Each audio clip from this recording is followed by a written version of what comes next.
All right, everybody, welcome back to RCT Construction. We are going to go ahead and get started, as you saw by the title of this video, on Fun Corporation's new park, Houston Pleasant. So the basis of this park, when I first did the construction, or the first parks, I guess, back in Roller Coaster Tycoon 3 in the early 2010s, there were 3 parks. And eventually there were 4. But this will be the third one. Originally, this one was in my child mind. This one was purchased by Fun Corporation and then kind of modified to fit. However, we're going to go ahead and change that story a little bit for RCT2, and we're going to make it a ground up park. Now, as mentioned in the name, it is called Houston Pleasant. However, it's going to be located just outside of Houston in a place called Cypress, Texas. On the land, there is a lake in the far back that in the original kind of scouting location does not exist. So the land itself is not really based on anywhere. Well, it kind of is, but it kind of isn't at the same time. But the lake back there does not really exist for the landscape. So the landscape kind of feels custom in that way. So we're going to get started in episode 1 with building the parking lot. As you can see, we're kind of getting our access road here. The park is located directly off of a highway, kind of giving Funtopia vibes from RCT1.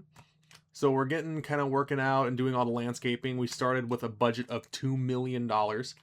So we took out $15 million for the land. We took out $2 million on top of that for this park. Now, originally it was going to be $3 million. And it will still eventually be $3 million. There's a little bit of a storyboard to be worked on there before we get to that point. But the budget originally for this park is going to be, for the storyboard purpose, $2 million. So we're going to get started with the parking lot. As I mentioned before, there are going to be 6 lots. As of right now, I'm working on kind of a bridge to get the gate there. So the road you see me building over is actually going to be the parking lot kind of access road. So you'll drive along that to get to your parking location.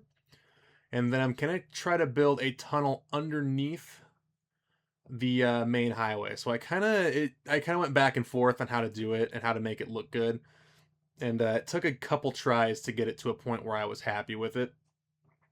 So while you see me struggle with that, we'll kind of get off onto the initial intention of this park. So the initial intention originally, so someone in the comments had said it was to compete, it was competition for Astroworld. And right off the bat, the way this park is originally intentioned, it is not intentioned to compete with Astroworld in terms of thrills. Houston Pleasant starts out as an idea for a family amusement park, so think kind of like smaller family rides, something kind of like a Sesame Place, but a little bit bigger if I were to think of kind of a modern equivalent for it. But I thought the idea was going to be actually really nice because Astroworld has a really interesting location, that it being right next to the Astrodome and directly across. But basically, you have to go over a path of you had to anyway, go over the path of an interstate to even get to the park. So the location was very interesting. But unfortunately, in the world of modern times, or in the world of 2005, or the 2005 season ended up being the last for Six Flags Astroworld, as Kieran Burke sold the land underneath of it for way less than he thought he would, and that park unfortunately no longer exists. We're going to continue here up top, working on landscaping, kind of making it look a little more jagged. And let me tell you, that new path dragging tool, really, really convenient for doing this, because when I did this for Funland and Joyland, especially Funland with how big the parking lot, not great. So right there, we finished off lot 3, and we're working on kind of the ADA lot, which would be this one really close to the main bridge. And then we're going to have kind of a drop-off land eventually get picked. And you can kind of see me modifying the land. I'm not going to end up using every bit of land you see here. The parking lots are actually going to kind of be off limits. And then on top of that, we're not going to end up using all the other land on the other side of the highway either. So we're going to limit the amount of land we use a little bit in that regard. So even with Funland, we're not going to end up using all of it, and with Joyland, we don't end up using it all either. And the same is going to be true here. But let me tell you, the budget for landscaping is very, very expensive. I think I end up burning darn near $1 million on just landscaping alone when we come into building this park. As far as the plan for rides goes, This being just kind of a generic overview as we're just building parking lots. There's not a whole lot of fun to that, but I thought it was kind of if anyone wants to kind of see the full philosophy behind a park, I think including the parking lot is kind of an important part as well. So we have our main drive that's going through there. We're getting our other lot set up on the other side here, and we're going to do even more landscaping to get it all set up nice and flat so we can put all of our concrete and beautiful concrete work in place here. As far as rides for Houston Pleasant go, we're going to open the park with 2 coasters. So there will be 2, well, at least initially in concept, there will be 2 coasters. There will be 1 relocated coaster from Funland. I'll let you take some guesses to that. And then there's going to be a custom CCI family wooden coaster as well. So we're kind of getting into the wooden coaster game of the 1990s, or the late 1990s, early 2000s. So Din Corporation, I believe, was done by this point. I think their last creation was both Mean Streak and then Cyclone at Magic Mountain in 1996. So we're moving on to Denise Din and Custom Coasters International for this era. As you can see here, we're kind of working on our off-ramp to get off of the highway and get working on over to in the direction of the park. We're going to get that bridge underneath. I'm going to try to get it to look as nice as I possibly can and get it set up. And then we're going to have our road branch off and head over to the parking lot. So as you're driving along the highway, either way, there will be an exit for cars to get off and kind of turn over towards the park. And then there will be an on-ramp later, but actually will not be featured in the build because it would be kind of off the plot of land we have here in conception. It was just kind of a nice, easy way to kind of get out of building the on-ramp on the other side because we ran up against the world border.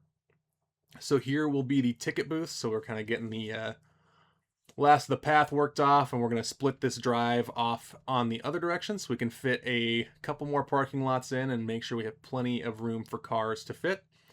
And as far as parking goes here, at the other Fun Corporation parks, Funland and Joyland, parking is actually free. Scratch that. Parking at Joyland would not be free because there's just not a whole lot of parking there in the first place. But Funland would definitely have free parking just because I kind of got inspired after going to Silver Dollar City for the first time this year and realizing that both, Silver Dollar City doesn't charge for parking, and then Holiday World also doesn't charge for parking. So I figure, why would the original Fun Corp parks do that? If those 2 places, very, very highly regarded, can get away without charging for parking, why can't the Fun Corporation do that with Funland and initially Joyland? But Joyland just doesn't have enough parking to do that. So that one we will end up charging for. Houston Pleasant, though, right out of conception, will charge for parking as a fellow Herschend property, or it's not really a Herschend property. Herschend operates it. Kentucky Kingdom does charge for parking, so I'm kind of going off that for this build. But we'll get our ticket counters in there. We have, as you pull in your car, you could go either on the right-hand side or the driver's side or the passenger side for parking here. And then we're going to get them kind of looking nice. The main color for Houston Pleasant will end up being orange. So Funlands is blue, Joyland is yellow, and Houston Pleasant will end up being kind of an orange color. Now our 2 edge booths there will look kind of nice, little off to the side, and then we'll have our main driveway right there. And then we'll end up putting our signs in, and then we'll have our advertising for our parking prices. So there is our do not enter on the other side. And then there's Houston Pleasant advertised as you pull up, and then there is the parking. So we're initially going to charge $10, but don't be surprised if that gets updated over time. And then just putting on some finishing touches for the parking lot. We're going to clear that land out and then get everything set up. So I think as far as Houston Pleasant goes right away here, this is going to be the initial conception. So the parking lot is certainly in place. And this will be, as I begin the painstaking process of putting the fencing back in, I liked having the kind of road fence 3 tiles out. So with the park border there, it was really convenient because you had the park border fence. However, unfortunately, when you move the park border around, that fence ceases to exist. So I had to painstakingly put all this fence in place along the edge here of the road. But anyway, that will wrap up this Houston Pleasant construction episode 1. Episode 2 will be getting the front gate completed and kind of getting our pathing layout, I think, done.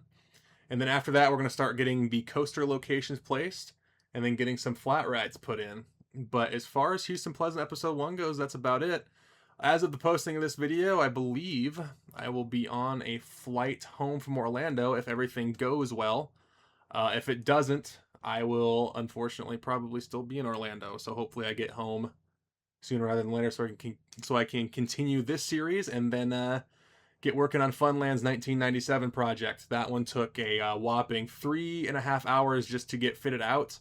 And then I think total was about a 5-hour build that I ended up being pretty proud of. So that will be the next RCT construction episode.